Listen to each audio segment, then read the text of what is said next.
Anda jangan senyum. Saya mau tanya sekarang, jawab. Tidak memberikan solusi kepada negara, hanya membuat persoalan di daerah. Yang tertinggal tetap tertinggal, yang guru menangis tetap menangis. Dan mungkin ini baru pertama kali terjadi di Indonesia ya. Bagaimana seorang wakil rakyat dia mengamuk di hadapan menteri. Nah, coba kita lihat videonya seperti apa beliau ya ngamuk di ruang sidang. Ini videonya. Kita semua mengetahui bahwa ada kekurangan anggaran ya 15 triliun. Tetapi kalau menurut saya mari kita koreksi diri. Kenapa ini terjadi? Jujur sama diri kita sendiri. Anggaran yang sudah diberikan begitu banyak tahun 2024 apakah sudah digunakan dengan baik atau tidak? Jangan kalau dikurangin kita sedih, tapi waktu dikasih banyak kita tidak menggunakannya dengan baik. Kenapa saya mengatakan tidak melakukannya dengan baik? Karena sampai hari ini Pak Menteri berulang kali saya katakan bahwa masih banyak persoalan terhadap realisasi anggaran dan penyerapan anggaran APBN itu ke daerah. Baik transfer daerah, itu banyak persoalan. Mau masalah guru, sampai sekarang guru P3K yang sudah lolos P3K sampai sekarang belum dikasih SK. Provinsi NTT belum, mereka belum terima SK. Kedua, guru-guru daerah terpencil masih banyak yang belum terima juga tunjangannya. Ketiga, banyak bangunan-bangunan sekolah yang masih terbengkalai padahal dari 2021 anggarannya. Saya salah kasih contoh, di Kabupaten Kupang ada 17 sekolah bangunan yang dari 2001 sampai sekarang tidak terselesaikan. Mau lagi, kita lihat lagi dana-dana PIP. Nah, makanya kemarin saya mengatakan bahwa kalau KPK memberikan rekomendasi kepada Kemendikbud, harusnya Kemendikbud sadar.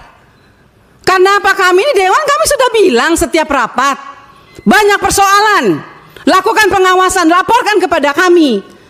Tapi kami tidak pernah didengar, ya kan? Akhirnya sekarang KPK memberikan rekomendasi, baru seakan-akan Kemendikbud kayak kebakaran jenggot. Bahkan kami anggota pemangku kepentingan mau diatur sama Kemendikbud untuk melakukan verifikasi oleh dinas. Loh, Anda sebagai kementerian mau nggak dilakukan verifikasi sama dinas? Jangan suruh dinas, jangan suruh apa yang kita usulkan harus dilakukan verifikasi oleh dinas. Kita ini lembaga tinggi negara, wakil rakyat. Kita yang menentukan anggaran di Indonesia ini. Bagaimana kepala dinas bisa memverifikasi data yang kita berikan? Anda sebagai kepala kementerian mau nggak diverifikasi sama dinas? Bapak Ibu ini kan orang-orang pintar setahunya saya di Kemendikbud. Orang-orang berpendidikan. Kok bisa salah mengambil kebijakan? Anda mengeluarkan Perseksjen yang di mana poin nomor 3 dikatakan bahwa data yang direkomendasikan sebagaimana dimaksud pada huruf B diverifikasi oleh Dinas Pendidikan. Loh, kita ini pemangku kepentingan usulkan itu dari Dapodik sekolah.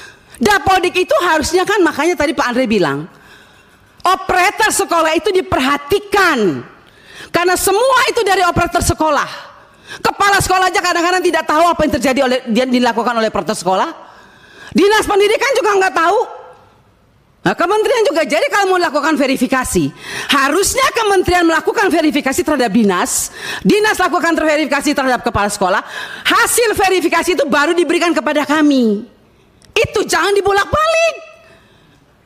Bahkan saya minta Bapak Ibu pimpinan, kita ambilkan rekomendasi kepada KPK, periksa apa yang ada di Kemendikbud.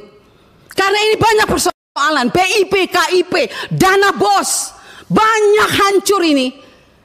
Tolong Ibu, saya minta Pak Pimpinan, kita berikan rekomendasi kepada KPK, periksa dari 2021, 2022, 2023. Nggak usah tambah anggaran kalau memang banyak korupsi, uang negara habis, bukan untuk rakyat. Saya marah Pak Menteri untuk kesekian kalinya, karena memang ini kenyataannya di lapangan.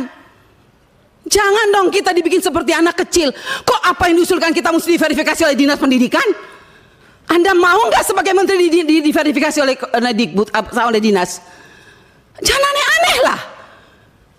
Kalian tuh dipilih oleh presiden, harusnya berikanlah yang terbaik untuk rakyat. Semoga pembicaraan saya ini dilihat oleh presiden yang baru.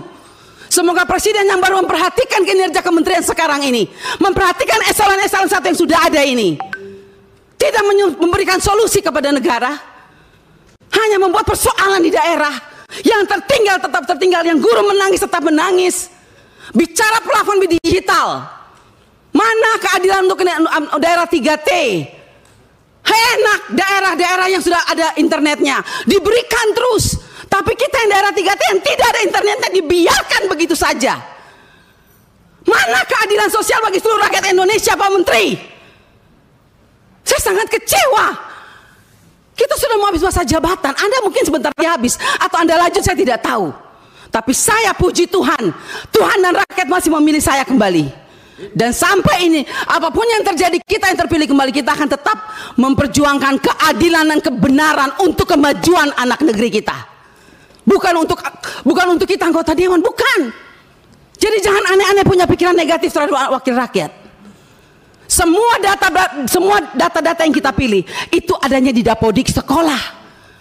Perhatikan dong operator sekolah, perhatikan kepala sekolah, perhatikan dinas. Jangan hanya urus yang besar-besar triliunan, tapi begitu sampai di bawah tidak pernah diperhatikan. Omong kosong semua ini. Saya setuju KPK memberikan rekomendasi. Bila perlu kita berikan rekomendasi kepada KPK, periksa Kemendikbud. Biar kita lihat siapa yang bobrok, siapa yang mencintai negeri ini sebetulnya. Wakil rakyatkah atau mereka? Jangan begitu dong. Bikin persekjen memalukan, Bu Sekjen. Ya iyalah, Anda jangan senyum. Anda membuat persekjen, tidak pikir, masa kita diverifikasi oleh dinas? Mending kalau kepala dinasnya bersih. Kalau kepala dinasnya justru yang mencuri uang PIP, bagaimana Ibu? Saya mau tanya sekarang, jawab. Apa Anda pikir semua kepala dinas bersih? Oh tidak. Mari kita buktikan. Mau kita turun, kita buktikan, kita tanya jangan sama kepala dinas, tanya sama penerima PIP. Itu baru bisa jawab jawabannya. Kalau Anda hanya turun hanya di dinas, semua jawabannya bagus. Tapi coba turun ke rakyat, turun ke penerima orang tua. Kalau nggak lihat itu orang tua punya air mata. Omong kosong, nama ada, SK ada, uang nol sampai hari ini. Baik. Iya, Anda sudah saksikan video itu ya. Pertanyaannya adalah, apakah beliau sedang mencari muka di tengah masyarakat? Jawabannya tentu tidak ya. Bahwa beliau betul-betul memperjuangkan kepentingan masyarakat. Khususnya masyarakat di Provinsi Nusa Tenggara Timur ya.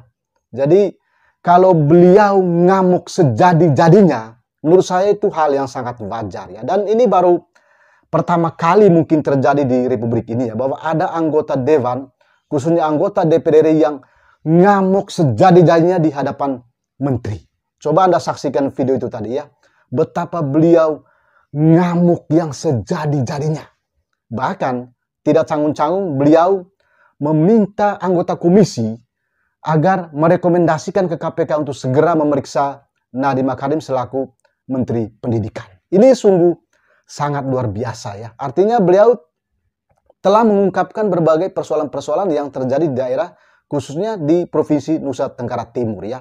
Ini sungguh sangat menarik sekali ya. Bahwa ada wakil rakyat yang dengan begitu lantang, tegas, ya kan? Bahkan tidak canggung-canggung untuk memarahi menteri di hadapan sidang Dewan Perwakilan Rakyat. Ini luar biasa menurut saya ya. Jadi beliau ini namanya Anita Gah ya.